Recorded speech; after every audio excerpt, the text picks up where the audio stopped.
नमस्कार दोस्तों, मेरा चैनल कथा भक्ति सागर में आप लोग का स्वागत है। आज हम जित्या व्रत की कथा सुनेंगे। एक नदी के किनारे खूब सुंदर गांव बसा हुआ था। उस गांव में एक जंगल था। जंगल में ही एक पाकड़ का पेड़ था। उस पाकड़ के पेड़ के ऊपर चील रहती थी और वहीं पर नीचे सियारन रहते थे। चील और सियारन में बहुत गहरी दोस्ती थी। एक समय उन लोगों ने देखा कि कुछ स्त्रियां जंगल के रास्ते जाके नदी में स्नान करके वहां पूजा पाठ कर रही हैं, कथा कह रही हैं।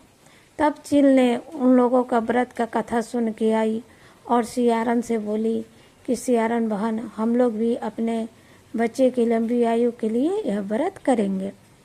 तब अगले साल चील और सियारन दोनों ने व्रत किया। दिन भर वो लोग उपवास रह गए।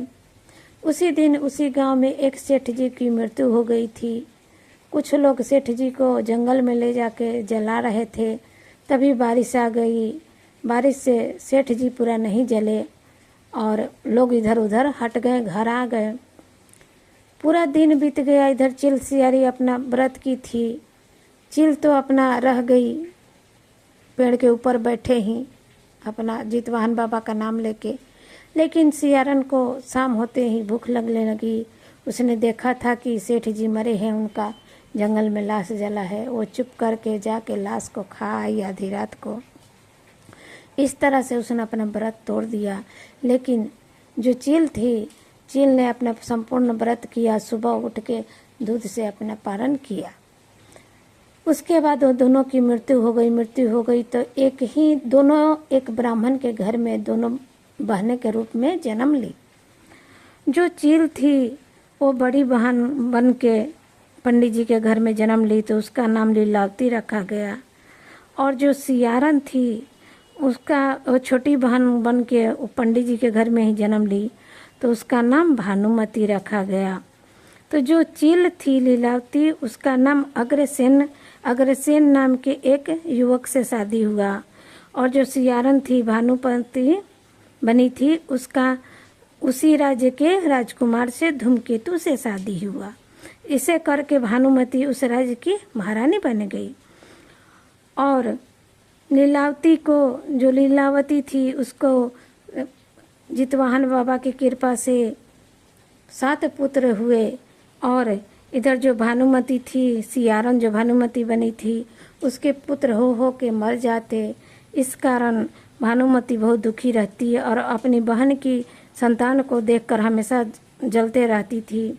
एक बार उसने राजा से बहुत झूठ साच कह के अपनी बहन के 7 पुत्र का सिर कटवा के और एक थाल में 7 थाल में रखवा के वो लोग उसके घर, अपनी बहन के घर भेज दिया।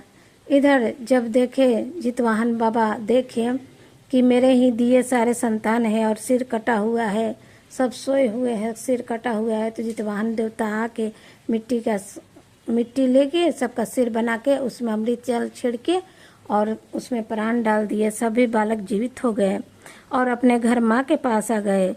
जब माँ के पास घर आ गए तो लीलावती जो उनकी माँ थी घर आ गए। और जब लीलावती देख रही है कि मेरी बहन आखिर क्या भेजी है मेरे लिए थाल में, जाके सबका कपड़ा हटा रही है तो सब में फल फूल था। वो बहुत खुश हुई और सभी बच्चों को देके खुद भी खाने लगी। कुछ समय के बाद भानुमती को रहा न गया। वो तो सोच रही थी कि अब मेरी बहन रोते छटपटाते आएगी, लेकिन ऐसा कुछ नहीं हुआ। तब वो खुद ही घोड़े पर सवार होके अपनी बहन के घर आई और बच्चे को उस बहन के घर के आंगन में खेलते कूदते देख वो बेहोश हो गई।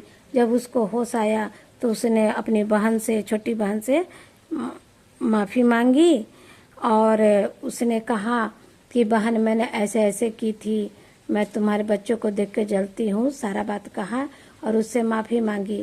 तब लीलावती को पूर्व जन्म की बात याद थी।